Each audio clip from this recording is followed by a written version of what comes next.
Bonjour à toutes et à tous et bienvenue sur Via Sophie, la radio du lycée Sophie Berthelot de Calais. Nous vous proposons aujourd'hui une nouvelle émission intitulée Lire l'Europe. Je suis accompagnée de Léna pour la présentation. Bonjour Léna. Bonjour Adèle. Via Sophie Airlines vous emmène découvrir les merveilleux paysages de la littérature à travers toute l'Europe. Bon voyage. Via Sophie. Lire l'Europe. Adèle Ourier, Léna Delplanque. Nous avons choisi de consacrer cette émission à notre continent et à sa littérature. Madame Boutin, notre professeure de français et de théâtre, nous a soufflé l'idée de ce podcast culturel sur le modèle d'un projet qu'elle a mis en place au sein du lycée depuis quelques années. Il a pour objectif de faire rencontrer aux lycéens des auteurs européens en résidence à la Villa Marguerite Yourcenar. Nous n'allons pas axer notre émission sur l'Europe géographique, ni sur l'Europe économique, ni sur Schengen, ni sur le Brexit, mais sur l'Europe littéraire qui est liée à son histoire. Et oui, après 2 guerres mondiales initiées sur notre continent, après la guerre des Balkans dans les années 1990, dans le contexte actuel de la guerre russo-ukrainienne, on peut continuer d'affirmer que l'apprentissage des langues, la connaissance des littératures, donc des cultures d'autres pays, nous aide à les comprendre, à les apprécier. Dans un lycée où nous étudions l'anglais, l'espagnol, l'allemand et l'italien, nous ferons l'apologie des langues étrangères, des traducteurs, grâce à qui nous pouvons découvrir aussi les littératures serbes, croates, estoniennes, polonaises, finlandaises, suédoises, portugaises, macédoniennes, bulgares, ukrainiennes, etc. En avant à la découverte d'auteurs et d'autrices vivants, écrivant aujourd'hui sur notre continent. Nous commencerons notre émission par une première partie dédiée à l'ouvrage Lettres européennes dont l'un des co-directeurs Guy Fontaine et l'une des rédactrices Véronique Boutin sont à nos côtés. Nous entendrons également les paroles de 2 auteurs cités dans le manuel, Kenan Burgoun et Matei Wisnek. Ensuite, nous nous intéresserons à la traduction, qui nous permet de lire la littérature de toute l'Europe et des 4 coins du globe. Nous écouterons 2 traductrices européennes, Marila Laurent, traductrice du polonais, et Cristina Vassero, traductrice de l'espagnol. Et nous terminerons en nous penchant sur le travail des éditeurs créant des ponts entre l'Ouest et l'Est de l'Europe. Nous écouterons cette fois-ci 2 éditeurs, Dominique Dolmieux, des éditions L'Espace d'un instant, et Virginie Simaniec, des éditions Le Ver à Soie. Via Sophie. Lire l'Europe. La littérature européenne, qu'est-ce que c'est ? C'est la question que nous vous avons posée à travers un micro-couloir pour y réfléchir ensemble et préparer l'émission. Quand je vous dis littérature européenne, vous pensez à quoi ? Je pense à plusieurs auteurs qui viennent de pays différents en Europe. Pas grand chose. Et aux différentes cultures aussi qu'il peut y avoir dans la littérature. Aux livres qu'on doit lire en français que c'est chiant. La littérature anglaise. Aux écrivains français vu que c'est dans l'Europe. Je pense à l'art de la littérature dans l'Europe. Personnellement, ça me fait penser à rien. Pas grand-chose. Pas grand-chose. Il n'y a pas de littérature européenne, vraiment. Tu sais, il y a plein de pays. Tous les pays ont plein de manières d'écrire. C'est compliqué. Est-ce que, Harry Potter, c'est européen ? Ou que c'est Angleterre ? Mais plus que c'est plus dans l'Europe ? Mais c'est dur, je connais pas la réponse. C'est bien aussi la traduction pour pouvoir comprendre dans notre langue. Peut-être les livres qu'on lit souvent en Europe. Et ce qui est bien aussi, c'est parfois de lire dans d'autres langues pour approfondir l'apprentissage de la langue et pour découvrir une autre manière de parler. Je sais pas trop comment définir. Je connais rien en littérature. C'est surtout ce qu'on étudie en cours. Comme Victor Hugo, on voit par exemple dans les cours de français. Ouais, c'est ça, je me posais la question avant de venir. Je vais venir, mais qu'est-ce que c'est ? Moi je pense aux grands auteurs européens. Et t'en aurais à nous citer ? Est-ce que tu saurais me citer des auteurs-autrices classiques de toute l'Europe ? Molière, Shakespeare. Je sais pas si Shakespeare ça passe. Molière. Shakespeare. Il y a notamment Maupassant, Shakespeare. Guy de Maupassant. Zola. Il y a Baudelaire. Madame de Lafayette. Shakespeare. Après il y a ceux qui faisaient les nouvelles, genre Edgar Allan Poe je crois, mais c'est un américain lui. Victor Hugo, Baudelaire, Zola. Est-ce qu'Olympe de Gouges ça passe ? Qu'est-ce qu'il peut y avoir ? Je sais pas. Les Français, je sais pas, alors les autres... Il y en a plein, c'est certain. On les connaît pas. Et des auteurs, cette fois-ci plutôt contemporains, qui écrivent aujourd'hui, est-ce que vous en auriez en tête ? Oh, c'est J.K. Rowling. J.K. Rowling. J.K. Rowling. Tolkien. C'est quel pays ? Ouais. Moi. Et tu t'appelles comment ? Je m'appelle Ewan. Andrzej Sapkowski. Albert Camus, même si Oh putain, non, c'est celui que j'avais. Véronica Boutinova. Joël Dickers, mais c'est français. Non, c'est suisse. Milan Kundera. George Orwell. Après, anglais et français, il n'y a pas Pas grand-chose qui me vient à l'esprit en fait. Lewis Carroll. Est-ce qu'on peut considérer un auteur, par exemple un auteur algérien qui écrit en français, comme un auteur européen? Dis Siri, cite-moi des auteurs contemporains en France. Mais comme Siri ne peut pas tout nous apprendre, on s'est aperçu que cette émission était bien utile, car cette notion de littérature européenne est assez floue pour beaucoup d'entre nous. Par les témoignages que nous entendrons tout au long de cette émission, nous chercherons à savoir ce qui définit la littérature européenne et remarquerons la richesse du partage littéraire et européen. Pour s'informer justement sur la littérature européenne et son histoire, nous vous proposons un bon moyen. La 3e édition de l'ouvrage Lettres européennes, paru aux éditions CNRS en octobre 2021.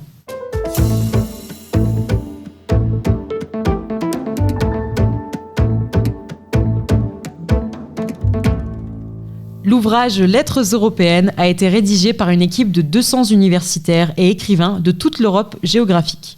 Ensemble, ils relatent l'histoire de la littérature européenne. Nous recevons à nos côtés l'un des 4 co-directeurs de la création de cet ouvrage. Bonjour Guy Fontaine. Bonjour Radio Sophie. C'est ça. Vous êtes professeur de littérature européenne, chargé d'enseignement à ESPOL, Université catholique de Lille, et aussi le créateur de la résidence pour écrivains européens, la Villa Marguerite Yourcenar. Nous reviendrons d'ailleurs sur cette résidence tout à l'heure. Pour commencer, je suis venue durant les vacances à l'Assemblée générale de l'association Lettres européennes, que vous avez créée en 1988 avec votre collègue Annick Benoît Dussauzois. Tout d'abord, qu'est-ce que cette association et pourquoi et comment a-t-elle été créée ? Pour pouvoir faire un travail aussi énorme, et en 88, j'étais jeune, cher Adèle, cher lycéen, pour créer un projet aussi important, il faut une structure. Sinon, vous ne pouvez pas porter une parole qui soit prise en considération, aussi bien pour trouver un éditeur que pour trouver des aides à l'édition, des aides à la traduction. Donc, juridiquement, c'était important de créer une association. Et ensuite, en 88, nous étions bien jeunes et il nous a fallu nous approcher de tas de personnes plus savantes que nous par cercle concentrique. Donc notre association s'est d'abord enrichie de contacts avec la Belgique, avec les universités belges. Nous nous sommes appuyés sur l'université de Lille dont nous étions issus, et puis parce que cette association était implantée dans ce corridor qu'est la région Nord-Pas-de-Calais, c'était une évidence pour nous de créer une association européenne. Mine de rien, moi je suis natif de Bruay en Artois, c'est-à-dire que tous les jours depuis que je suis né, j'ai entendu 2 ou 3 langues. J'ai entendu du picard, parce qu'à Bruay, on ne parlait pas le français central, on parlait le picard que vous appelez le ch'timi. J'ai entendu du polonais, parce qu'à l'école primaire, il y avait un Fontaine à gauche de la table, mettons, et un Szymanski à droite de la table. Donc le polonais, c'était tous les jours aussi. Le dimanche à la messe, c'était le latin. Le néerlandais, l'anglais, mais il y avait au moins 5 langues qui circulaient quasiment au quotidien. Donc l'idée d'Europe était une idée naturelle, d'où cette association. Alors ce qui est beau et triste dans cette association, c'est que oui, on s'est très vite entouré de 200 amis écrivains universitaires parlant toutes les langues de l'Europe, mais beaucoup sont morts en 30-35 ans de vie. Eh bien, beaucoup de flambeaux ont été transmis. Beaucoup de personnes remarquables qui ont travaillé avec nous sont parties. D'autres sont arrivées. L'association continue et on embauche. D'accord. Qu'est-ce que le manuel Lettres européennes, histoire de la littérature européenne, et à qui est-il destiné ? Il est destiné à tout le monde, à condition d'être un petit peu curieux. Ce n'est pas tout à fait un manuel. Un manuel, ça voudrait dire que ce livre est utilisé pour l'étude d'une discipline dans des établissements scolaires, secondaires, supérieurs, qui se consacrent à la littérature européenne. Je vais vous mettre tout de suite à l'aise. Il n'y a en Europe à peu près plus aucune chaire de littérature européenne. Il y a eu dans l'enseignement secondaire, avec la réforme des lycées de je ne sais plus quel ministre, d'ailleurs sur l'action politique de l'Association des lettres européennes, une instillation d'enseignement de la littérature européenne. C'est fini, rassurez-vous, on n'enseigne plus la littérature européenne. Quand même, c'est beaucoup plus important pour nous, Français, de savoir qui sont La Fontaine, Victor Hugo et Honoré de Balzac. C'est beaucoup plus important pour les Anglais de savoir qui sont Milton et Shakespeare. C'est beaucoup plus important pour les Russes de savoir que la littérature russe, au plan européen, commence avec Pouchkine, c'est-à-dire à l'époque romantique. Là, ça devient intéressant de faire un manuel ou pas manuel de littérature européenne. Ça veut dire que, allez, Vladimir, au hasard, je prends un prénom comme ça, évidemment, il feuillette le livre, il fait « Da, littérature, Ukraine, 12e, Pologne, 13e, Luxembourg, Grand-Duché, 14e, etc., etc. » Et la littérature russe arrive au 19e siècle. Ce genre de livre vous montre qu'il n'y a pas le moindre rapport... Et Dieu sait... Attention, hein, Dieu sait si la Russie est un réservoir de génie littéraire, hein, et est un continent à soi tout seul, hein, absolument fascinant, hein, et loin de moi l'idée de continuer d'ironiser ainsi. Mais il n'y a pas de grande et de petite littérature. Voilà. Est-ce que l'ouvrage Lettres européennes, dont nous parlions justement à l'instant, est le pourquoi de la création de l'association, ou en est-il une conséquence ? Les deux choses sont extrêmement imbriquées, hein, mais à partir du moment où nous avons développé cet ouvrage, nous avons vu que notre association pouvait être utile dans d'autres domaines, donc notamment dans le domaine politique. Par exemple, notre association s'est amusée, non, c'est pas amusée, notre association a mené, du temps de l'Europe des 12, une étude comparative de l'enseignement de la littérature dans les 12 pays de l'Union européenne. Et c'était extrêmement intéressant. Il y avait par exemple, donc notre association a fait émerger cette photographie de l'enseignement littéraire en Europe, montrant que vous avez une Europe du Sud, et à Calais, nous sommes dans l'Europe du Sud. Absolument. La France est un pays latin, nous sommes dans l'Europe latine, à Calais, nous sommes dans l'Europe du Sud. Ce qui importe en France, c'est la transmission d'une culture.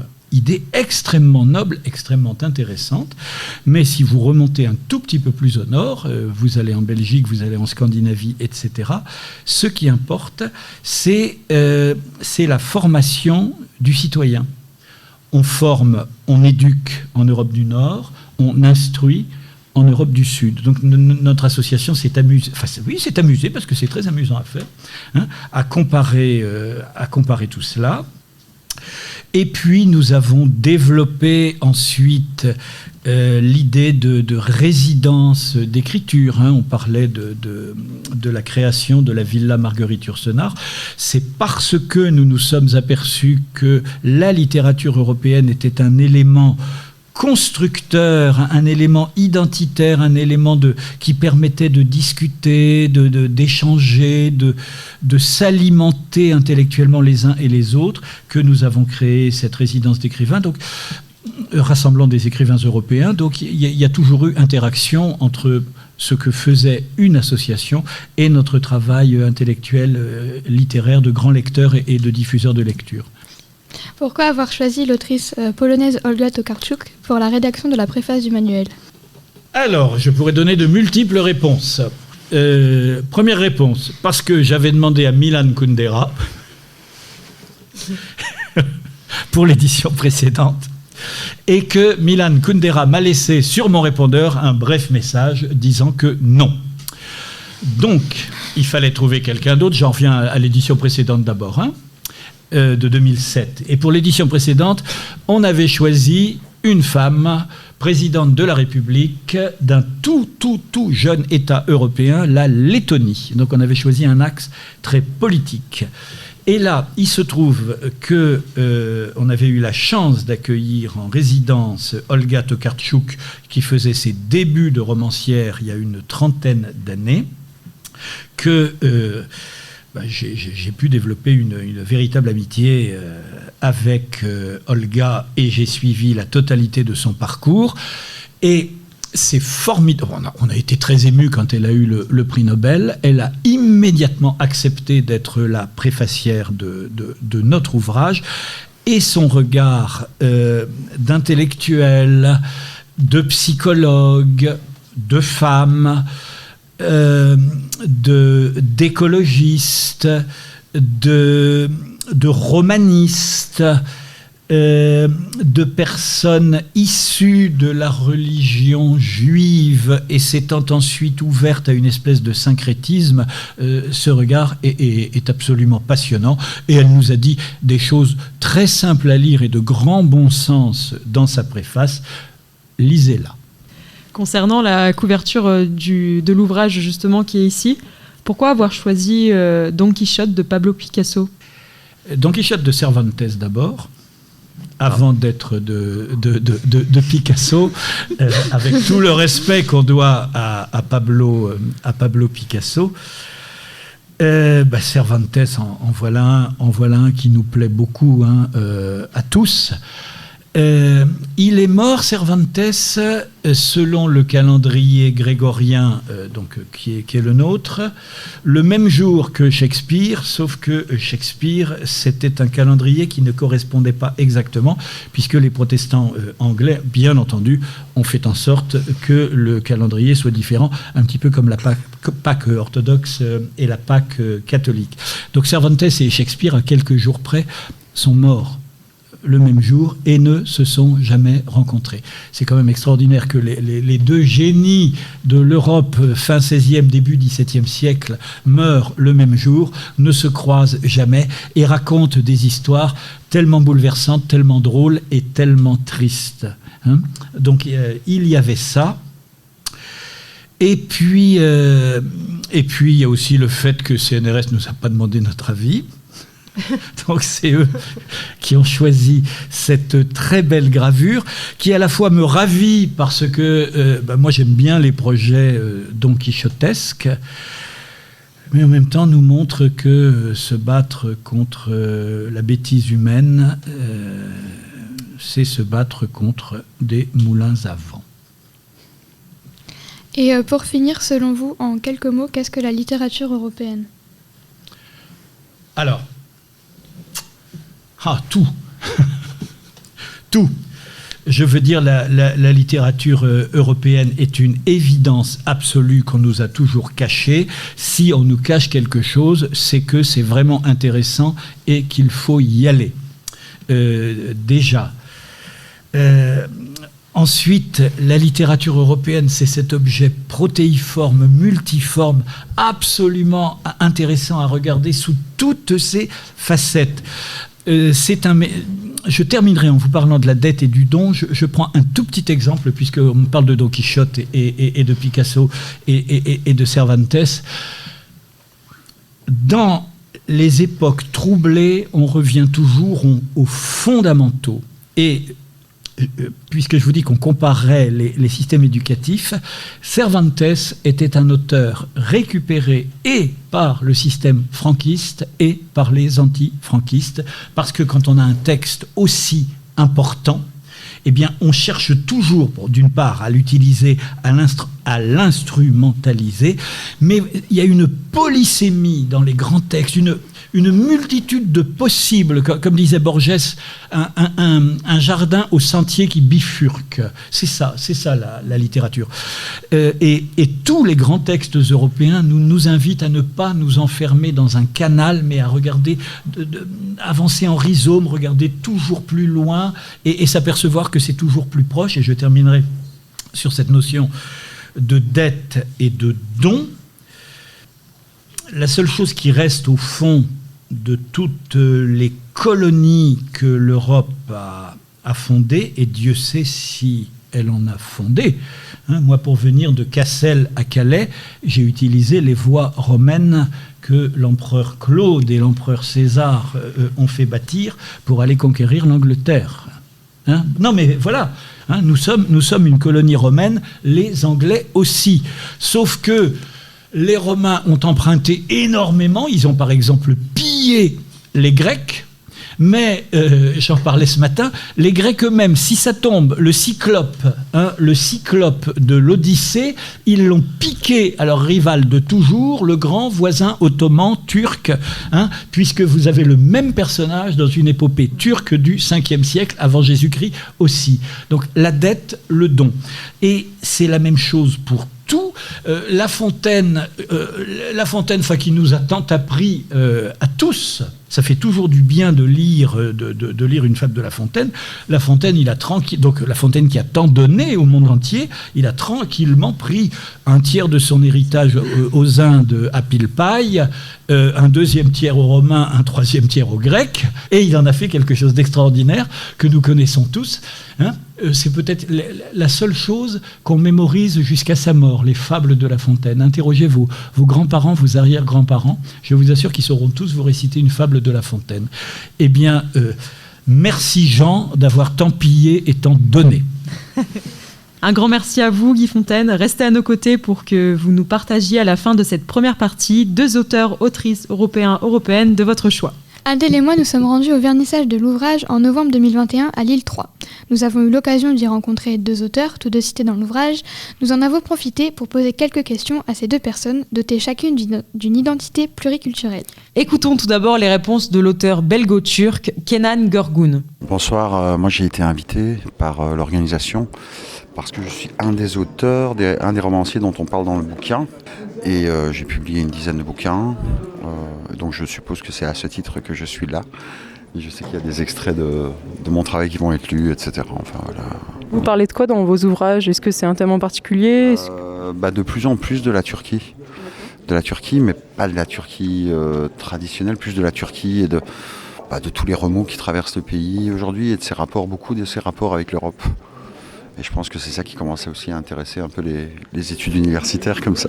D'accord. Parce qu'en plus je suis le seul auteur de langue française d'origine turque. Ok, ça marche. Donc ça, on a vite fait le tour du club, quoi. Est-ce que la littérature européenne, en fait on entend quoi quand on dit littérature européenne ? Est-ce qu'il y a une littérature dans les autres continents ? Est-ce que la littérature européenne c'est juste la littérature qui regroupe plein de pays, plein d'auteurs et d'autrices de pays, ou c'est quelque chose en plus, la littérature européenne ?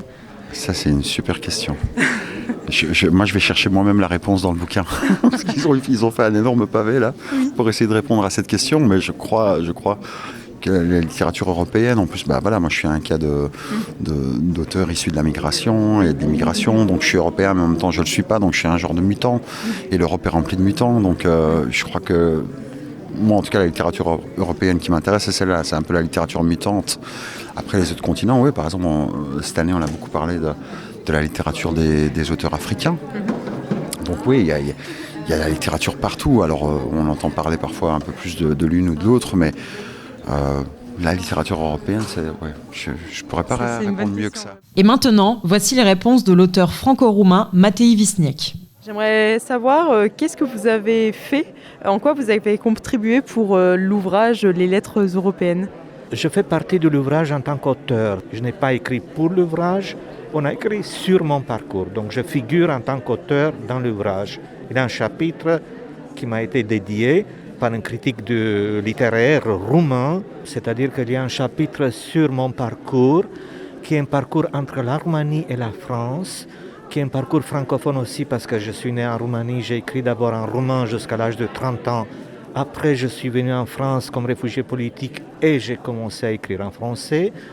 Donc j'utilise 2 langues, j'ai créé des ponts autant que je peux entre 2 cultures, 2 parties de l'Europe, l'Est et l'Ouest, 2 sensibilités. Je suis à la fois poète parce que c'est par la poésie que j'ai découvert la liberté que la littérature nous fournissait à cette époque-là, en Roumanie, à l'époque totalitaire, disons, communiste. J'ai découvert dans la poésie un espace de liberté, de résistance, de réflexion, un instrument pour comprendre l'homme, le monde, les contradictions de l'homme, de l'être humain. Et je suis aussi auteur de pièces de théâtre. J'avais commencé à écrire en Roumanie, mais mes pièces étaient interdites. En France, mes pièces sont éditées par des maisons d'édition nombreuses, Actes Sud, Espace d'un instant. L'œil du prince, l'harmattan, lancement. Et puis j'ai écrit en 2 langues. J'écris mon théâtre depuis 30 ans en langue française et mes romans en langue roumaine. J'aime les genres littéraires, jonglais avec les genres littéraires en effet, parce que j'ai touché à la poésie, à les formes courtes, le théâtre, le roman. Et à la fois, depuis 30 ans, je suis journaliste à Radio France Internationale. Je travaille pour la rédaction en langue roumaine de RFI. Donc j'ai une double identité professionnelle, auteur et journaliste. Et parfois, l'auteur que je suis s'inspire de mon travail de journaliste. Qu'est-ce que c'est en fait finalement pour vous la littérature européenne? Est-ce que finalement c'est quelque chose tout simplement qui relie plusieurs pays ou est-ce que c'est bien plus que ça? Disons, une telle synthèse, c'est rare et c'est difficile de faire une telle synthèse comme c'est le cas avec cet ouvrage parce que c'est un regard d'ensemble sur les littératures européennes, sur les influences réciproques, sur la circulation des idées et des thèmes en Europe, sur les rapports entre les pays de la périphérie de l'Europe qui ont connu parfois une sorte de complexe littéraire parce qu'on était loin des grandes capitales, de Paris, de Rome, de Berlin, de Londres, parce que c'était là que tout se jouait. Et aussi c'est un ouvrage qui démontre que l'Europe a existé d'abord sous sa forme culturelle, sous sa forme éducationnelle. La base de l'Europe, ça a été la circulation des idées et justement la circulation des histoires, des littératures. Et l'Europe politique, elle est récente, mais l'Europe des idées et de la culture, elle date presque, je ne sais pas, on peut dire que depuis quelques siècles, elle existe, depuis la Renaissance par exemple. Voilà pourquoi je considère que l'ouvrage est très important. C'est un instrument de compréhension de cet ensemble unique au monde, en effet, l'Europe, qui est tellement morcelée, où il y a à la fois tellement de langues et d'identités, et où il y a aussi, je dirais, un message commun, c'est-à-dire une sensibilité commune, un attachement particulier par rapport à l'art et la littérature, et un style de vie particulier, parce qu'en Europe, on vit pour la culture, avec la culture, on se nourrit de la culture a un rôle énorme dans la formation des gens, dans la création. Donc c'est un espace qui a, comme vous le savez, a influencé beaucoup toute la planète. Et il faut le dire, l'Europe a fait aussi des dégâts importants sur la planète, mais aussi cet aspect culturel, ça méritait bien un ouvrage comme celui-ci. Nous avons aussi croisé Elisa Hidou, ancienne élève du lycée. J'ai eu mon baccalauréat donc, au lycée Sophie Berthelot, spécialité littérature anglaise et théâtre. Et donc je me suis dirigée vers des études de littérature anglaise à Lille 3. Et qu'est-ce que tu fais là ce soir ? Alors j'ai reçu un beau matin une invitation de donc Véronica Boutinova qui m'a invitée, elle m'a dit viens, c'est chouette, ça part de la littérature, du monde, des communications qu'on peut faire entre toutes ces langues, tous ces mots en fait au final. Et je me suis laissée tenter, et moi qui est quand même une grande fan de littérature, et puis sur le programme il y avait également des extraits de théâtre. Et c'est vrai qu'entendre des extraits de textes du monde, en fait, avec tellement de points de vue différents, tellement une richesse culturelle, que je me suis laissée tenter. Et est-ce que tu penses que c'est important justement pour toi en tant qu'étudiante, ce genre d'événement ? C'est assez important pour justement tout l'aspect civilisationnel, culturel, parce que dans ma licence par exemple, on a des cours de civilisation américaine et anglaise, et c'est vrai que d'apprendre des points de vue différents, politiques, idéologiques, culturels évidemment, les mœurs de chaque pays, c'est assez intéressant. On développe une ouverture d'esprit. Nous recevrons maintenant sur notre plateau notre enseignante de théâtre et de français Véronique Boutin. Détentrice d'un doctorat en littérature comparée, elle a participé à l'ouvrage Lettres européennes en rédigeant une partie sur le théâtre européen de l'Est et de l'Ouest dont elle est spécialiste. Bonjour Véronique Boutin. Pourquoi votre intérêt pour la littérature européenne ? Alors, en 1989... le mur tombe, j'ai 20 ans. Et pour moi, c'est C'est un moment fabuleux, c'est une ouverture, c'est un monde qui s'ouvre à moi et j'y fonce. Donc dès septembre 90, je suis à Prague. La révolution de velours vient de se terminer. Je découvre là une ville pour laquelle j'ai un coup de foudre, un pays que je décide d'épouser. Je découvre un pays, une histoire, une littérature, une langue que j'apprends. J'ai la chance de rencontrer des gens hyper intéressants et j'ai la chance de croiser Václav Havel qui, au détour d'une balade, sort d'une hospoda, d'une brasserie.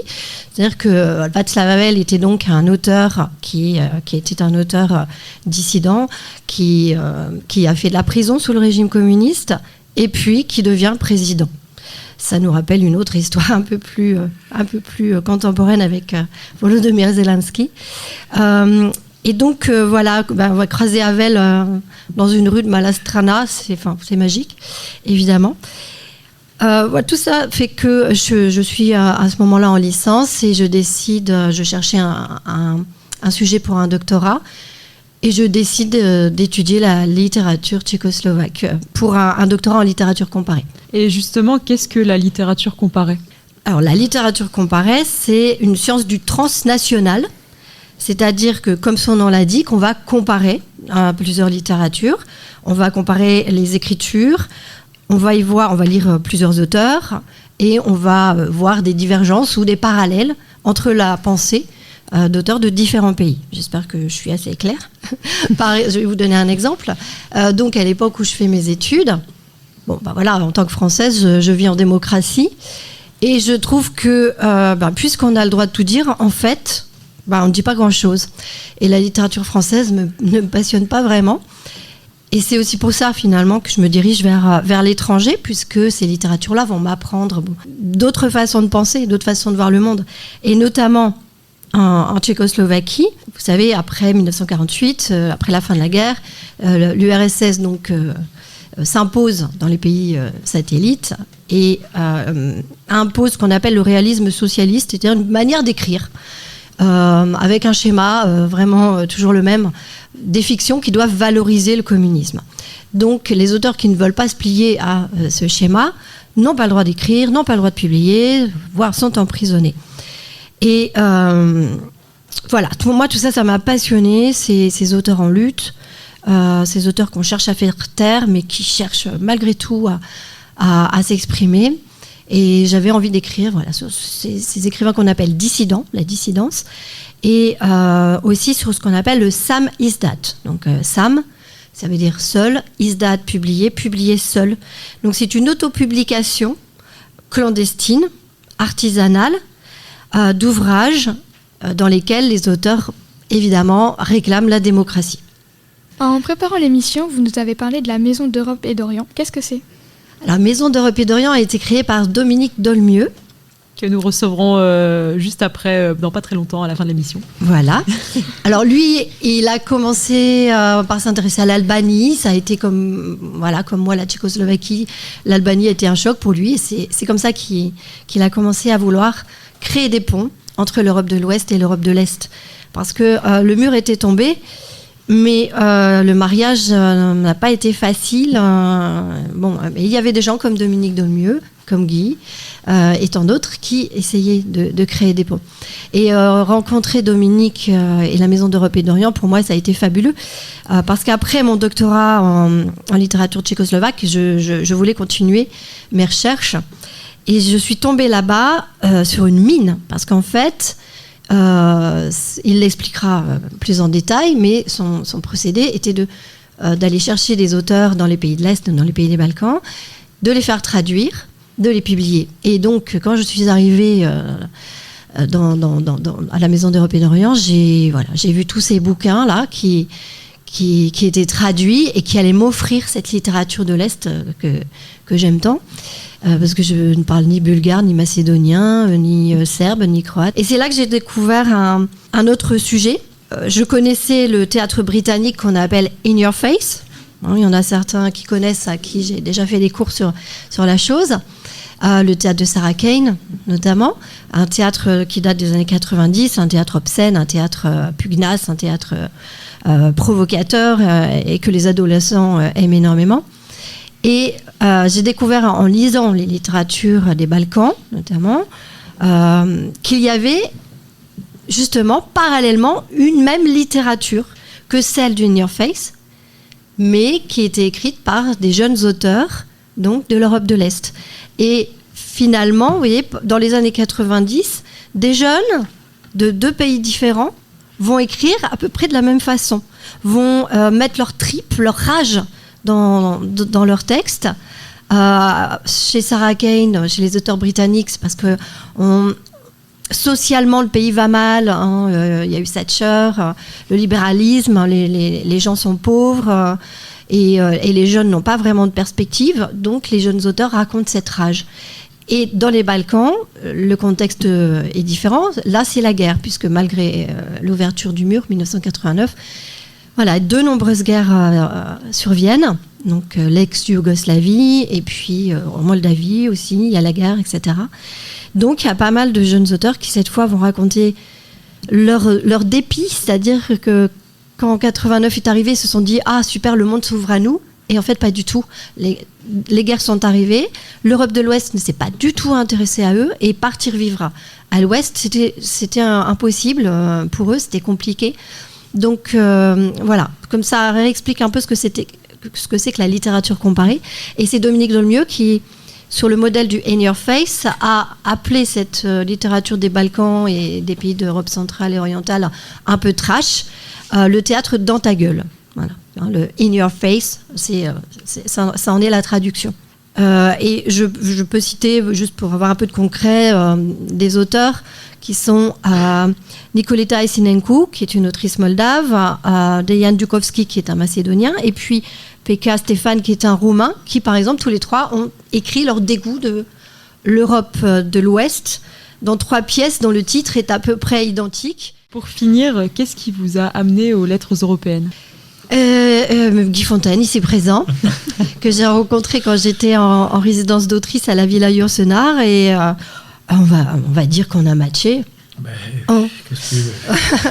Voilà, Guy m'a parlé de son beau projet, et évidemment, j'ai adhéré tout de suite, et puis je suis allée à quelques réunions, et quand j'étais étudiante, j'avais acheté la première mouture des lettres européennes, et je me dis waouh, ça c'est formidable.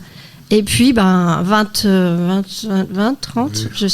années plus tard, finalement j'écris dans ce livre, et pour moi c'était une grande fierté évidemment. Donc Guy m'avait demandé, Guy et l'équipe m'ont demandé d'écrire la partie théâtre, texte et mise en scène des années 1989 à 2019. Et ça a été l'occasion de mettre pour moi l'accent justement sur les littératures d'Europe de l'Est qui sont encore assez méconnues. D'accord. Merci beaucoup Véronique Boutin. Merci les filles. Pour finir cette première partie, nous revenons vers vous, Guy Fontaine. Comme nous l'avons entendu en début d'émission, nous avons demandé aux élèves du lycée de nous citer un nom d'auteur européen ou d'autrice européenne. Shakespeare et Molière revenaient beaucoup. On vous pose donc également la même question. Sauriez-vous nous citer un auteur ou une autrice de toute l'Europe ? On se doute déjà de la réponse. Guy Fontaine et Véronique Boutin, nous vous laissons donc nous partager votre choix de 2 auteurs, autrices de l'Europe, auxquels les élèves pourront, s'ils le souhaitent, s'y intéresser. Je prends la première pour vous parler d'une adoration, je pense, commune, Véronique Guy. Il s'agit de Boris Pahor, P-A-H-O-R, et je vous propose de lui dire bonjour. Il va avoir 112 ans au mois d'août. Si vous lui dites à mon signal bonjour, je vous promets de lui faire parvenir à Trieste, où il est, ce bonjour. Bonjour. Lisez Pèlerin parmi les ombres. Il y a eu un seul camp de concentration en France, en Alsace, c'est le Struthof. Il y a séjourné Et ce qui est extraordinaire, ce n'est pas qu'il ait été dans un camp de concentration, même si arriver à vivre à 112 ans avec toute son intelligence et toute son envie de vivre et son appétit de vivre, alors qu'on a fait 4 camps de concentration, c'est extraordinaire. Hein. Ce qui m'intéresse, c'est la raison pour laquelle cet intellectuel s'y est trouvé. Boris Pahor n'est pas juif, n'est pas tzigane, n'est pas homosexuel, n'est pas communiste, n'est pas toutes ces raisons ahurissantes pour lesquelles on a fait mourir des millions de personnes. Boris Pahor vivait et vit dans une ville actuellement slovéno-italienne qui est Trieste, et dans cette ville, on parlait 2 langues, exactement comme à Bruxelles aujourd'hui, on parle le néerlandais et le français. Et puis voilà que Mussolini prend le pouvoir et décide du panitalianisme, c'est-à-dire qu'on ne parlait plus qu'une seule langue, l'italien. Boris Pahor, qui a une 30aine d'années, se fait dénoncer parce qu'il avait le toupet, mais c'est vrai que c'est monstrueux quand même, hein, de continuer à parler slovène dans sa ville. Eh bien, on peut faire des camps de concentration pour ça, parce que Mussolini avait voulu libérer les minorités linguistiques italiennes opprimées à Trieste. C'est un romancier immense, et ça se lit tout seul. Lisez par exemple Printemps difficile de lui, c'est un roman d'amour. Il a écrit une nouvelle qui s'appelle Le berceau du monde. Cette nouvelle raconte le 1er mai 1945, quand, après s'être évadé du Struthof et monté dans un train de hasard, au bout de 3 jours, les portes du train s'ouvrent et au lieu de lui dire « sac à puce, bouge ta carcasse de merde », on lui dit « bonjour monsieur, voulez-vous du linge propre ?» Et quand les portes de ce wagon s'ouvrent, il est à Lille. Et Lille est pour lui le berceau du monde. 2e auteur, oui. En 1 minute. Il s'agit de Louis-Ferdinand Céline. Moi, 2 choses qui me passionnent chez Céline. Il se propose de décrire la sale âme héroïque et fainéante de l'homme. Et en plus, il est réussi à merveille. Et quand il nous décrit la guerre 14 qu'il a faite, pendant de brefs mois, mais qu'il a faite, voici comment il commence. On est puceau de l'horreur comme on l'est de la vérité. Céline est l'inventeur d'un style, il est éblouissant. Et figurez-vous que, à l'issue de ces 3 mois de guerre qu'il a faites sur le front belge à Poelcapelle et à Ypres, il est blessé. On le remet donc dans les lignes françaises et l'hôpital de campagne le plus proche, c'est un lycée d'Hazebrouck, le lycée Saint-Jacques, réquisitionné pour être hôpital militaire. Il passe 3 mois dans cet hôpital militaire. Moi, qui viens du Pas-de-Calais, quand j'arrive dans les Flandres il y a 40 ou 45 ans, je vois dans une cabine téléphonique un tout petit, alors un samizdat pour le coup, collé dans une cabine téléphonique, disant que Céline avait passé 3 mois au lycée, à l'hôpital Saint-Jacques à Hazebrouck, et qu'il aurait eu une aventure avec une infirmière et qu'il aurait laissé des traces littéraires de ça. On vient de découvrir, le livre le plus connu de Céline, c'est Le Voyage au bout de la nuit, ça, j'espère que vous l'avez lu. Là, maintenant, on a découvert le manuscrit qu'il a écrit à Hazebrouck. Ça s'appelle Guerre et ça raconte l'idylle amicale, amoureuse qu'il a eue avec l'infirmière qu'il a soignée pendant ces 3 mois où il se réparait le bras à l'hôpital d'Hazebrouck. La suite du Voyage au bout de la nuit de Louis-Ferdinand Céline se passe intégralement chez nous, dans notre région, et le livre sera lancé publiquement le 20 mai, 18h, au musée des Augustins d'Hazebrouck. Merci beaucoup Guy Fontaine pour ce partage enrichissant. Et vous, Véronique Boutin, quels sont vos 2 auteurs européens ou autrices européennes à nous faire partager ? Je vais vous parler, mais très brièvement, de Bohumil Hrabal, un Tchèque évidemment.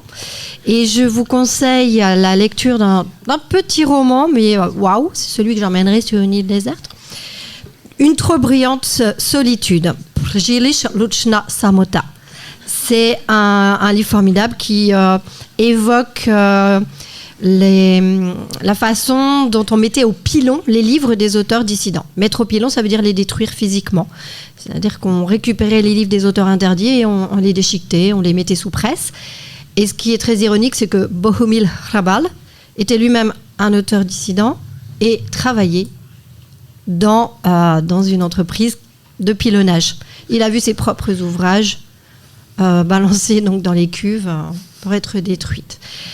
Et puis, je cite juste le nom d'une autrice que j'ai découverte quand on était en résidence à Saint-Omer, qui s'appelle Zadie Smith. C'est une autrice britannique d'origine jamaïcaine. Et j'ai adoré. Je pense que ça peut vous plaire. C'est une romancière formidable. Bohumil Hrabal, qui est mort. Zadie Smith, qui est toujours bien vivante.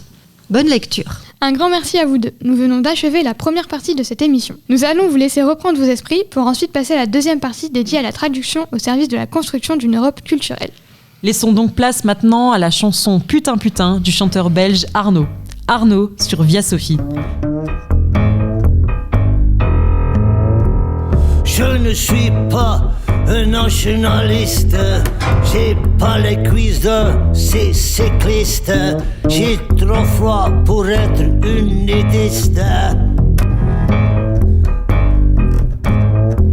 Allez, allez, circulez avec mon cul de vieux pépé. J'aime les femmes et j'aime les autres. Et comme j'ai déjà dit, vive les petits zézés.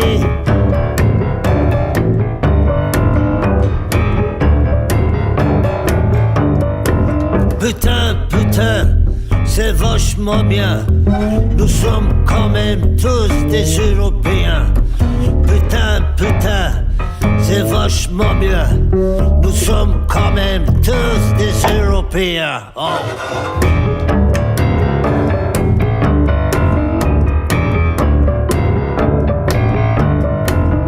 Kort dek stykktål zesteken, lang med den dote faben.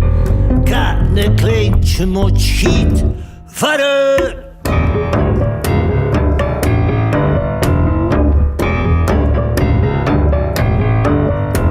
Putain, putain, c'est vachement bien.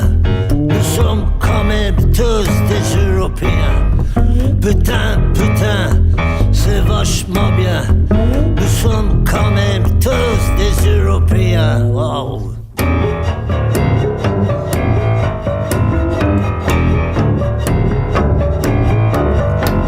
The rich may be rich and the poor may be poor. They all have two holes in their nose. Bye bye Brexit, bye bye Brexit. We're still gonna eat fish and chips.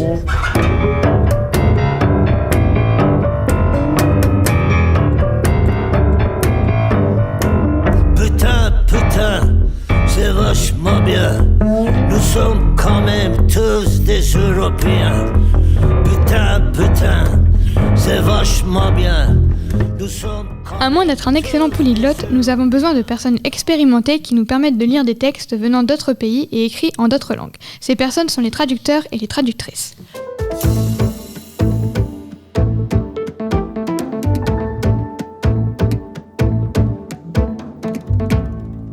Pour introduire cette deuxième partie, commençons par la lecture d'un extrait d'un texte de l'autrice polonaise Olga Tokarczuk, prix Nobel de littérature en 2018.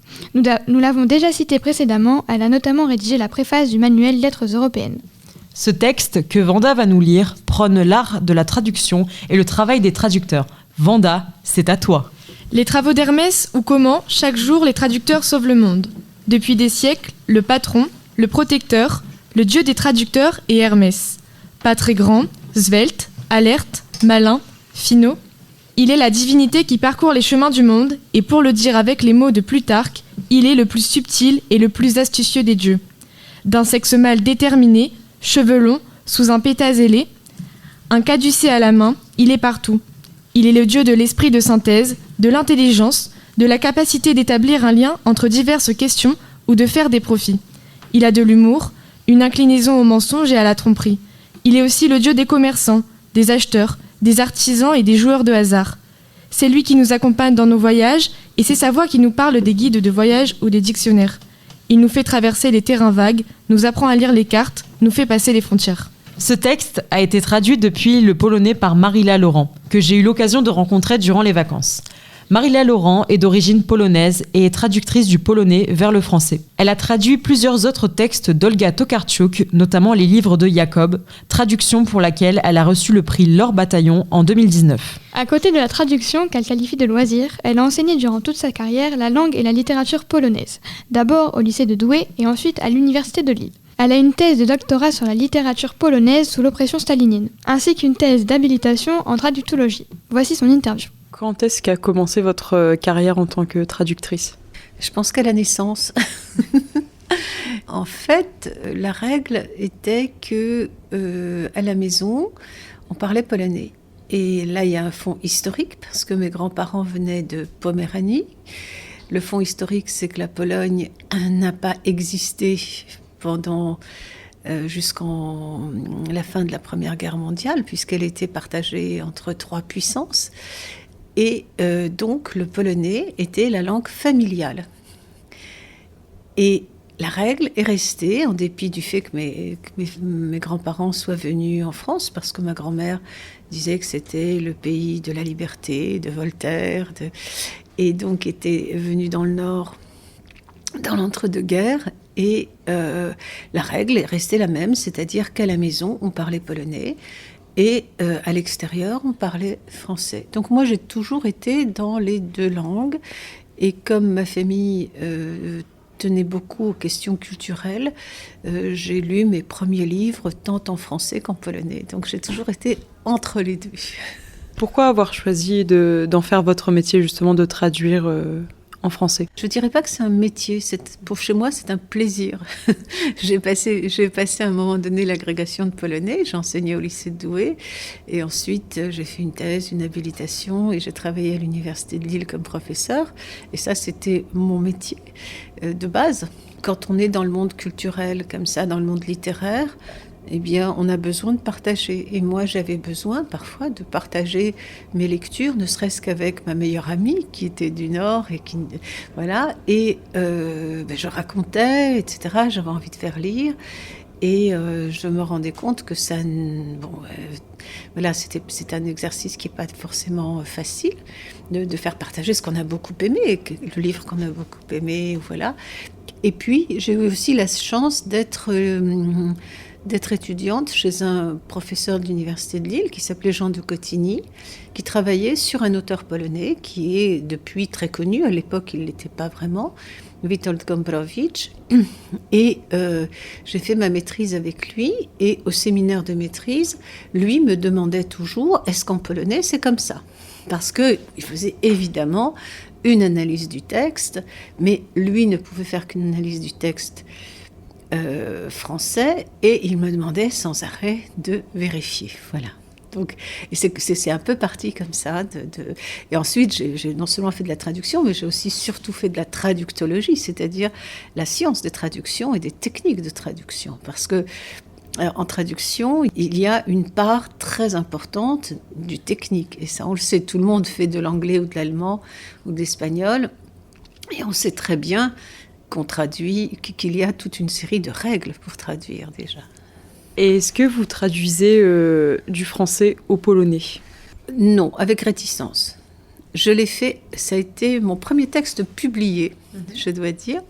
J'étais en Pologne, à l'université de Wrocław, avec ce qui n'était pas encore Erasmus. Et on m'a demandé de traduire pour le théâtre de Wrocław, qui était un théâtre éminent à ce moment-là, de traduire du Beckett. Et Beckett écrivait en anglais et en français. Donc on m'a demandé de traduire les 2 textes. Et ça a été, je dirais, mon premier texte publié, et le dernier d'ailleurs, parce que quand j'ai commencé à faire de la traductologie, je me suis rendu compte que je pense qu'on ne traduit bien que dans un sens. C'est vrai. Mais c'est mon opinion personnelle. Oui. Je connais des gens éminents qui traduisent de plusieurs langues, qui traduisent dans plusieurs langues. Moi, je pense que pour moi, c'est vrai pour des textes de communication. Un texte littéraire, si c'est un texte de littérature très accompli, eh bien, je pense que ça limite les possibilités, parce qu'il faut faire ce qu'on appelle en français une analyse de texte, c'est-à-dire le comprendre très profondément. Or ça c'est pas possible. Moi, je dirais qu'aujourd'hui, par exemple, je ne traduirais même plus de l'anglais, parce que je pense que mon anglais n'est pas assez raffiné pour que je comprenne toutes les subtilités pour rendre vraiment les choses. C'est une question de subtilité de la langue. De toute manière, on ne traduit que vers sa langue maternelle. Et même si je vous ai dit au départ que j'ai appris les 2 langues, ma langue reste le français parce que c'est la langue aussi que j'ai étudiée. Beaucoup plus loin que je n'ai étudié. J'ai fait des études de polonistique, mais j'ai beaucoup plus loin étudié le français. Comment vous vous êtes retrouvée à travailler avec Olga Tokarczuk ? Alors, j'ai jamais travaillé avec Olga. J'ai fait la connaissance d'Olga avec son premier livre, où à l'époque, je crois que j'étais présidente des lettres européennes, et donc je faisais partie des personnes qui conseillaient quels écrivains inviter à la Villa Marguerite Yourcenar. Et Olga avait publié son premier livre et c'était fascinant. Donc elle est venue, je l'ai connue ici et j'ai beaucoup utilisé de ces textes justement dans mes cours de traductologie parce que précisément ce sont des textes extrêmement achevés où beaucoup de choses sont dites à la fois et c'est ça la difficulté du traducteur. C'est de passer un message qui peut être multiple dans un texte, qui peut être à plusieurs dimensions. Donc, j'ai tout de suite sympathisé avec elle. Je sais que Dumont Noir, je l'avais emmenée chez moi à Paris. On a passé la nuit à parler à l'époque. Et ça a été vraiment, je sais que je me suis dit ça, c'est de la graine de prix Nobel parce que c'est remarquable. Est-ce que vous pensez qu'on peut vraiment réussir à traduire parfaitement le message d'un texte ? Je ne sais pas si vous voyez ce que je veux dire. Oui, je sais, on parle de traduction fidèle ou infidèle. Moi, je pense qu'on peut aller très loin. Mais ça demande beaucoup de choses. À la fois connaissance en profondeur des langues. Par exemple, le système verbal polonais et le système verbal français sont complètement différents. Moi, je dis que c'est l'esprit de la langue. En français, tout le monde le sait, c'est la concordance des temps. On ne peut pas bafouer la concordance des temps en français. Et en polonais, il n'y a pas de concordance des temps. C'est quelque chose qui n'intéresse pas parce qu'il y a des petits mots dans le texte qui vont indiquer les relations des événements entre eux. Donc ces petits mots-là sont importants. Il ne faut pas les manquer. Donc on a 2 systèmes verbaux complètement différents. Et ça, c'est un problème. Si on ne domine pas ce problème-là, eh bien, on restera dans une espèce d'à peu près, parce qu'on le fera au senti, au feeling, etc. Mais il y a une règle là. Donc voilà, il y a toute une série de grammaire comparée, disons, qu'il faut absolument connaître. Un tas de choses techniques qu'il faut connaître. Et ça, malheureusement, pour les langues moins traduites par le passé, ces choses-là sont très élaborées pour l'anglais, par exemple. Mais pour des langues comme le polonais, le tchèque, le slovaque, pour des langues moins traduites et moins élaborées, eh bien, ces règles-là ne sont pas établies. Et ne sont pas connues. Et on a très souvent des personnes qui connaissent les 2 langues et qui décident de traduire justement pour faire ce que moi j'ai toujours voulu, c'est-à-dire faire connaître une œuvre, mais sans être en mesure de la rendre exactement, parce que des choses comme ça vont leur échapper. Ils vont par exemple vouloir rester fidèles au texte polonais et mettre les mêmes mots à la même place. Et là, on arrive vite au charabia en français. Aujourd'hui, on peut aller très très loin, mais ça demande du travail.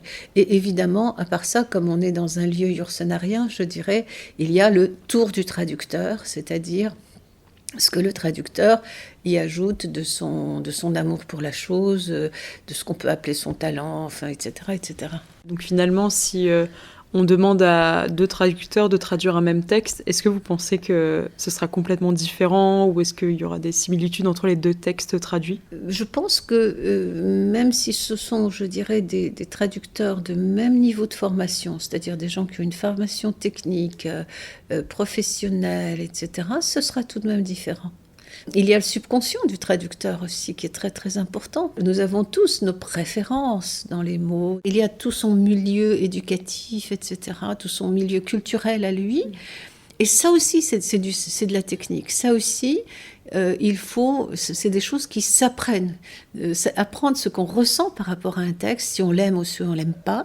Est-ce que je l'aime au point que je vais l'améliorer ou est-ce que je le déteste au point où je vais le changer, même sans m'en rendre compte. Est-ce que vous pensez que le travail des traducteurs, des traductrices est assez mis en avant ? Est-ce que vous pensez justement que les gens qui ouvrent un livre, qui parfois vient de pays avec des langues différentes, est-ce que vous pensez que ces gens-là ont vraiment conscience qu'il y a eu un travail derrière qui est quand même assez conséquent du traducteur ou de la traductrice ? Alors j'espère qu'ils le lisent comme si c'était dans leur langue.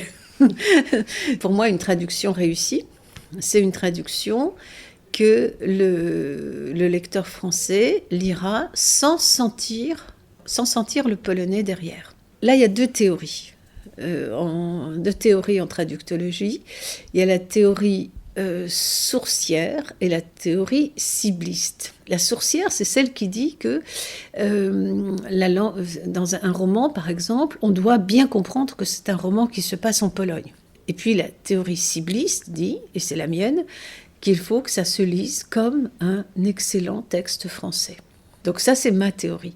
Alors, ceci étant, ce n'est pas parce que je veux que ça se lise comme si c'était un livre français vraiment. Par exemple, dans les livres de Jacob, d'Olga Tokarczuk, un personnage extrêmement important s'appelle Yenta.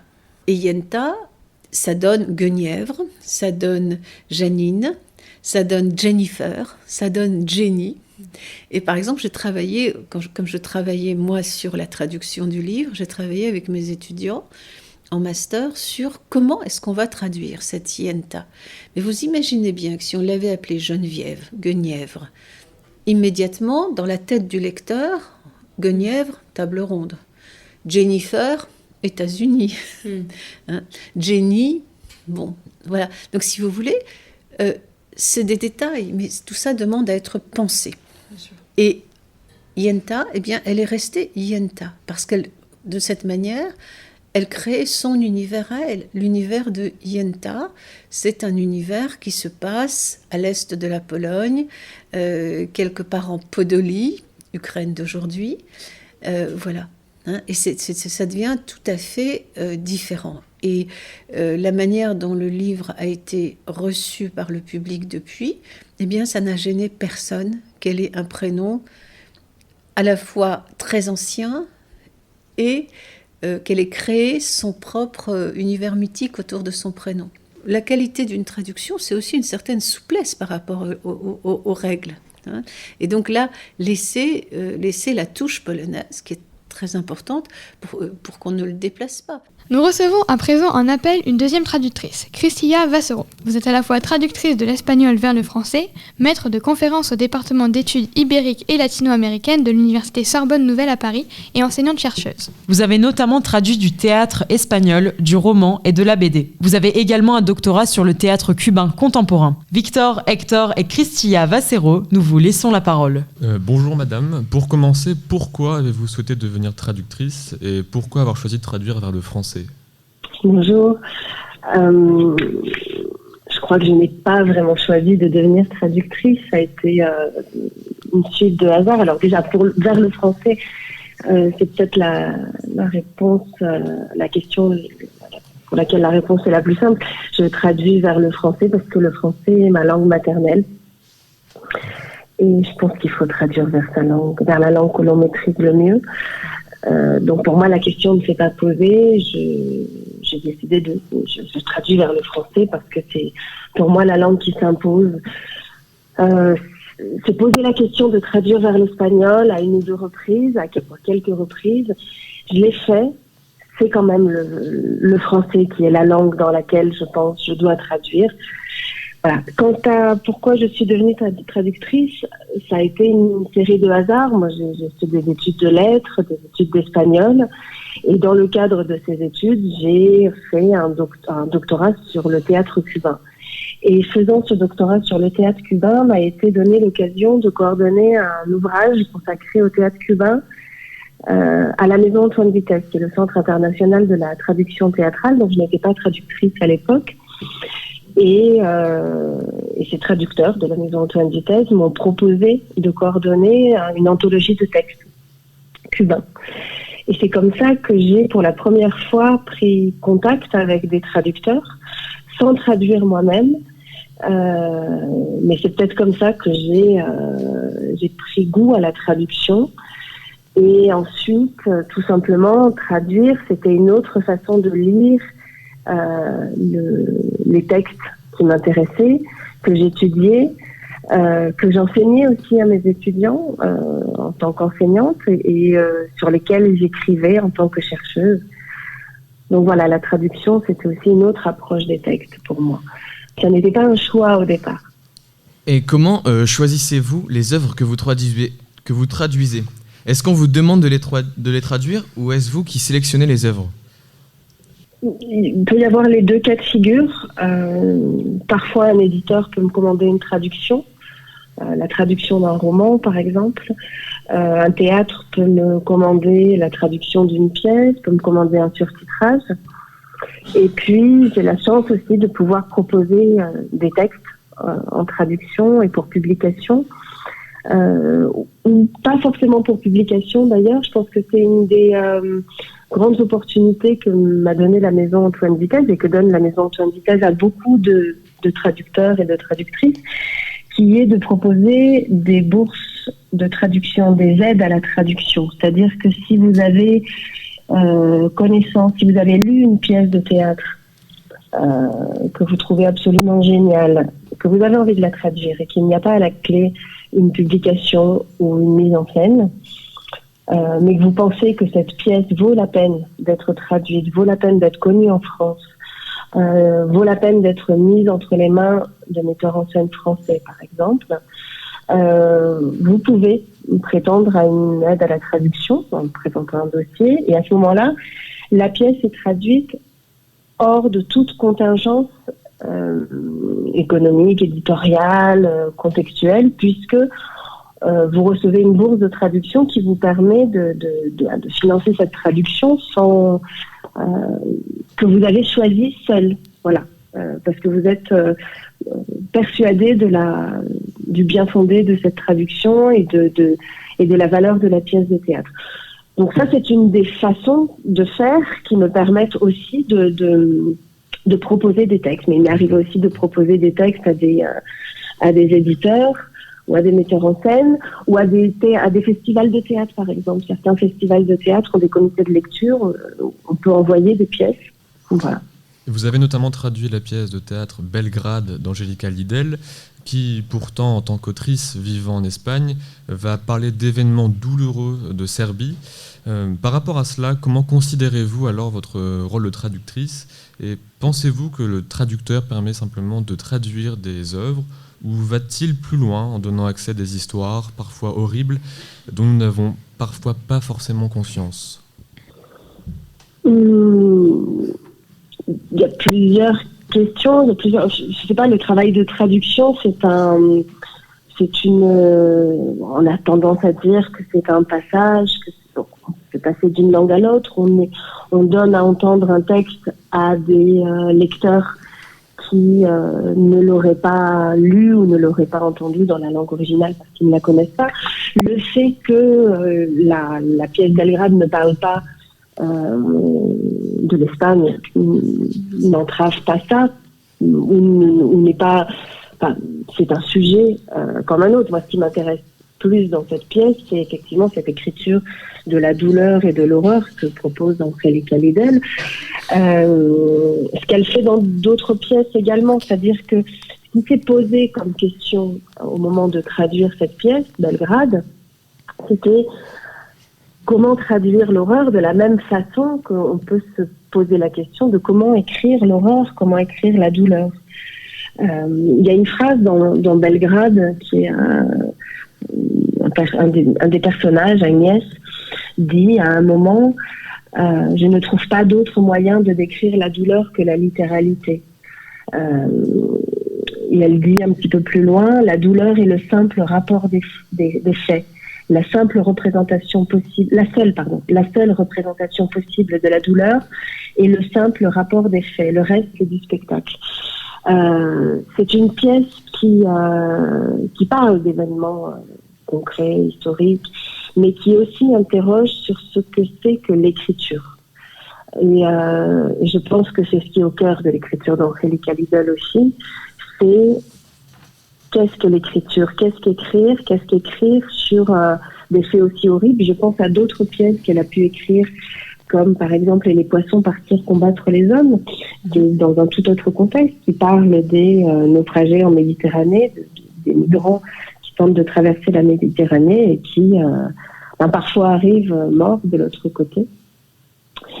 Et dans cette pièce, on lit parfois ce qui pourrait être la transcription de gros titres, de titres de journaux, avec là encore le rapport, le nombre de morts, la date, le nombre de morts. Et ça interroge aussi sur ce que c'est que l'écriture. Comment écrire l'indicible, en fait. Et je pense que dans Belgrade, il y a de ça. Belgrade, c'est une mosaïque de voix qui ne se répondent pas toujours. C'est aussi, pour moi, donc ce qui fait l'essence du théâtre, cette mosaïque de voix. Alors c'est intéressant parce qu'en même temps, c'est la seule pièce d'Angelica Lidl qu'elle n'a pas mise en scène. Donc c'était une traduction du texte qui m'avait été donné en lecture, que je n'avais pas vu sur scène. Et il y a une grande théâtralité dans ce texte, dans ces voix qui se répondent, et en même temps, ça interroge sur comment dire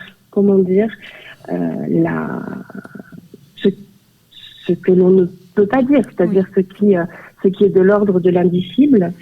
Je pense par exemple à une autre pièce d'elle qui est La Maison de la Force, dans laquelle il est question d'autres formes de violence. Là, ce sont des violences faites aux femmes à la frontière du Mexique et des États-Unis, où apparaissent des listes de mortes.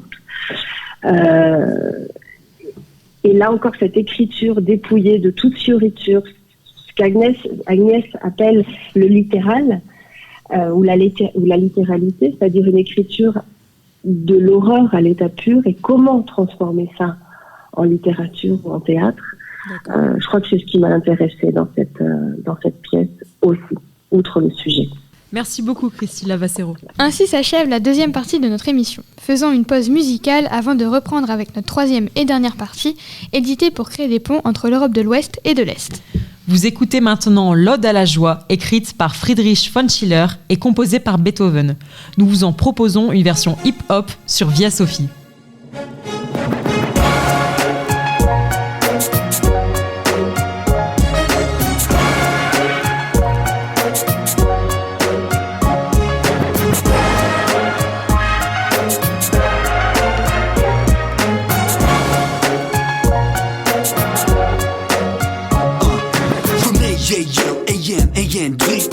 B-I-H-T-R-T-A-Z D-K-C-Y-C-Z-C-H-D S-U-F-N F-L-G-B-G-O G-R-H-R-H-M-E I-I-R-I-S-L-L-T M-D-M-K-N-L to L-V M-N-N-O-P-L to slow P S-S-R-M-S-K-B-G F-N-R song be greeted by me Cause I got this dream and 100 million to be One Europe, one place, one family Jojo wondrous spark divine Sweet baby daughter out of paradise How we're finding now we're gonna answer Heavenly one, your holy shrine You're a child for your nights, what a fashion you divide Everyone is getting brothers when your wings straight right You know we are coming in the destiny So let us all unite eternally This is a truly historic occasion.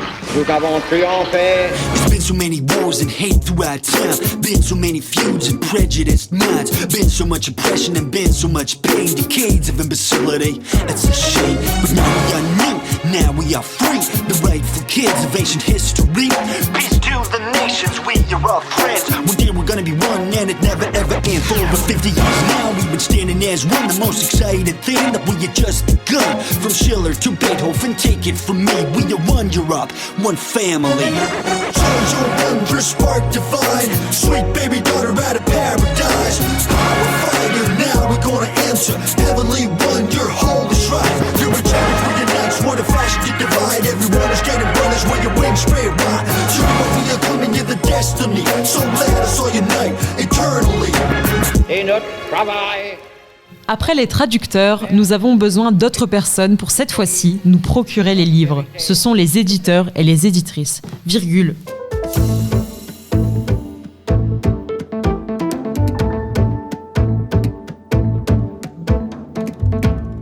Les maisons d'édition créent chacune leur ligne éditoriale. Certaines souhaitent publier des livres axés sur les sciences humaines et sociales, comme les éditions La Découverte. Ou d'autres ne choisissent de ne publier que du théâtre, comme les éditions théâtrales.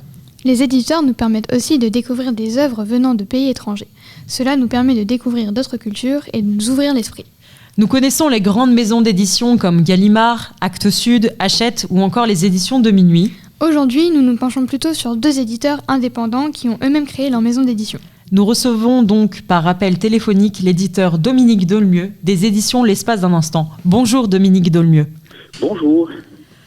Dominique Dolmieux, vous êtes metteur en scène et fondateur de la maison d'édition L'Espace d'un instant, ainsi que du réseau européen de la traduction théâtrale Eurodrame et enfin de la Maison d'Europe et d'Orient.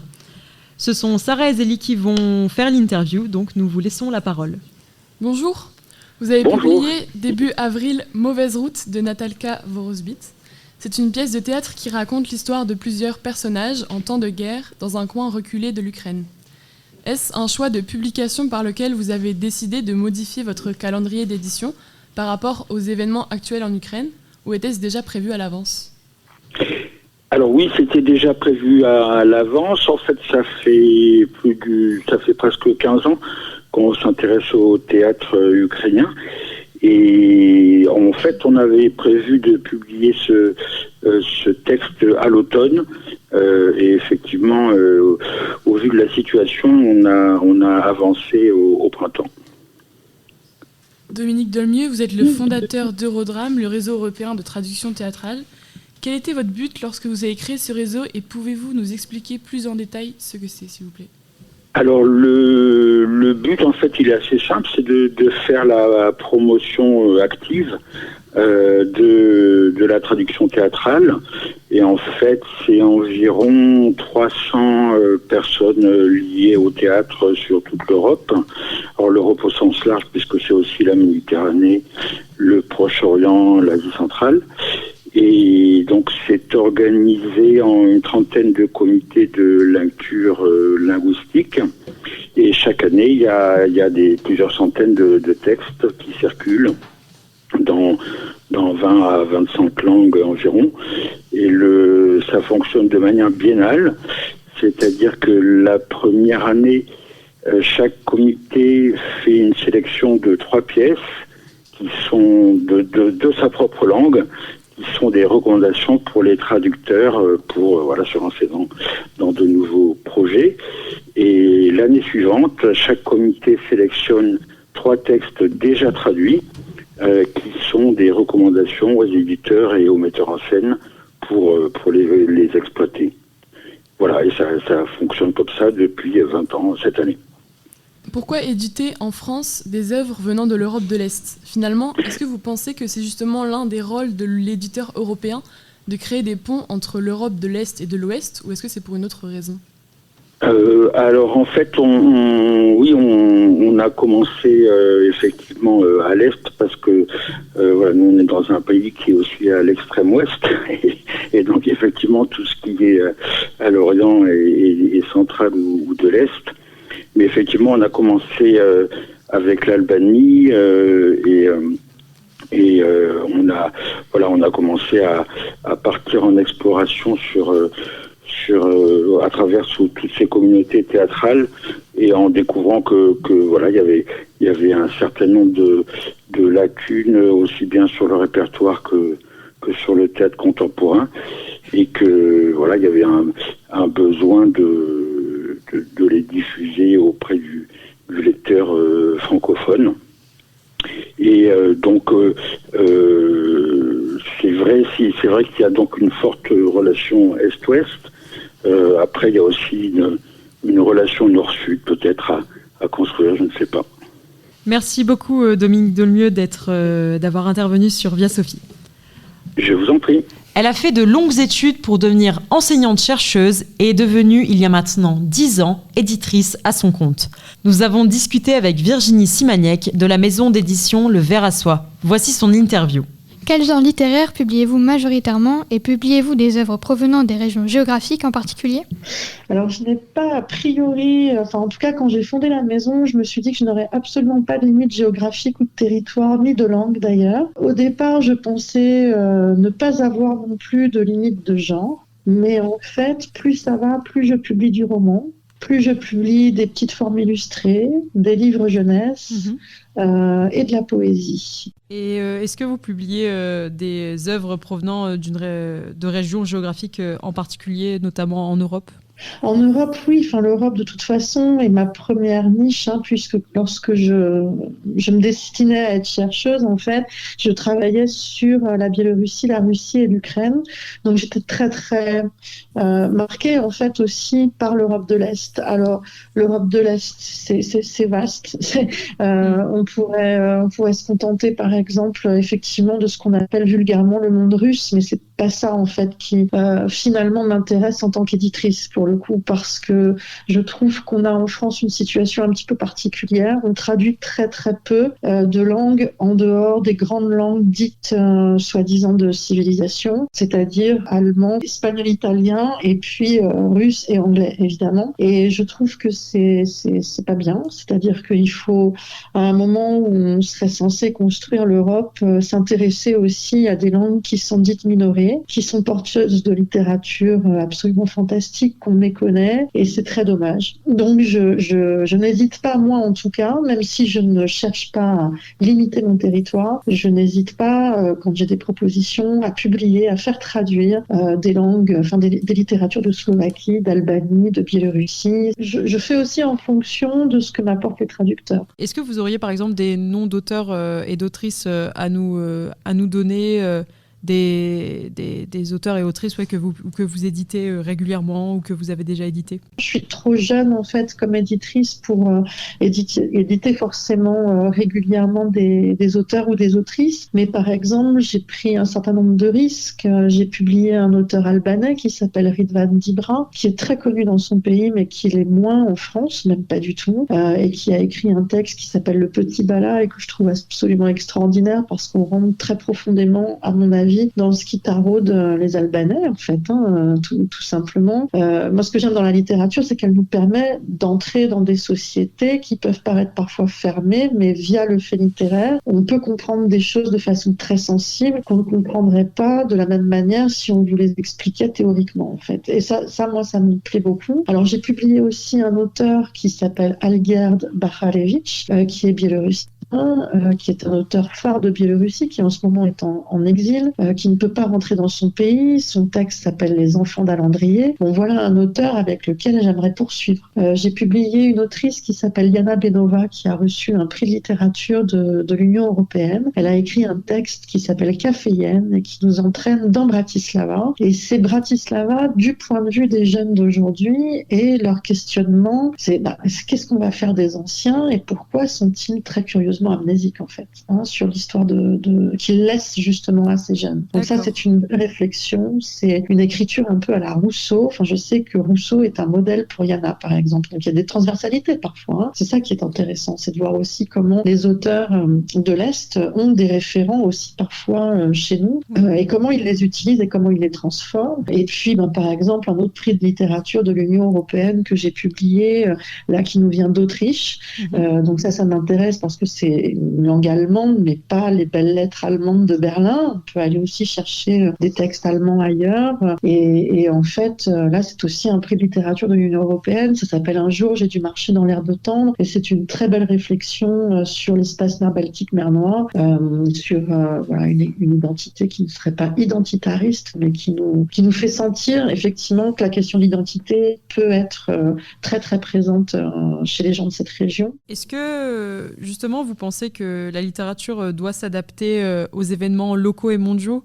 Doit justement, là par exemple avec ce qui se passe en Ukraine, est-ce que vous avez naturellement changé votre ligne éditoriale ou vos envies de publication ? Non, pas du tout. Alors moi j'ai une ligne éditoriale qui est très vaste, c'est un véritable continent en fait. C'est plutôt le mouvement en littérature, l'écriture du mouvement, qu'est-ce qui se passe quand on bouge, qu'est-ce qu'on crée quand on bouge en fait, comment on écrit le mouvement. Il y a différentes manières d'écrire le mouvement, mais ça va concerner bien évidemment le voyage, ça va concerner l'exil, ça va concerner le sentiment d'exil. Si on vous empêche de bouger ou si on vous oblige à bouger, ça va pas donner la même littérature que si vous choisissez de bouger. Donc en fait, moi, ça me suffit comme phare, en fait. Et vous comprenez bien que quand je dis ça, tout ce qui se passe en Ukraine rentre par exemple pleinement dans ce que je suis en train de dire. Mais pour autant, je ne vais pas essayer de coller à l'actualité. Parce que quand on colle à l'actualité, parfois, alors on reçoit des propositions qui sont intéressantes sur le moment, sur le vif, mais malheureusement, ce ne sont pas toujours encore des propositions de littérature. C'est-à-dire qu'il n'y a pas de hauteur. Quand on écrit sur le vif, on a plus une démarche de journaliste, on rencontre, on chronique, on témoigne. Ça peut être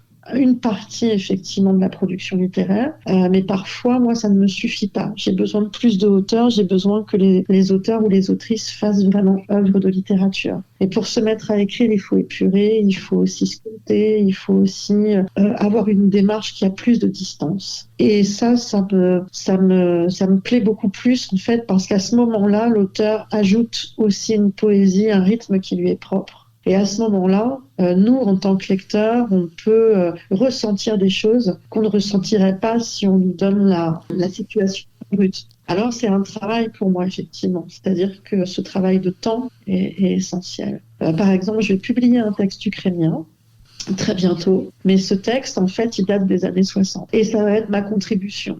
Parce que c'est une façon de montrer ce pays complètement différent. Nous, on a une mission de sortir des sentiers battus et de ne pas être dans ce qui est convenu, en fait. Vous voyez, faire bouger aussi un petit peu les choses, c'est se mettre parfois de côté. Est-ce que vous vous considérez comme une éditrice européenne ? Ah, mais complètement.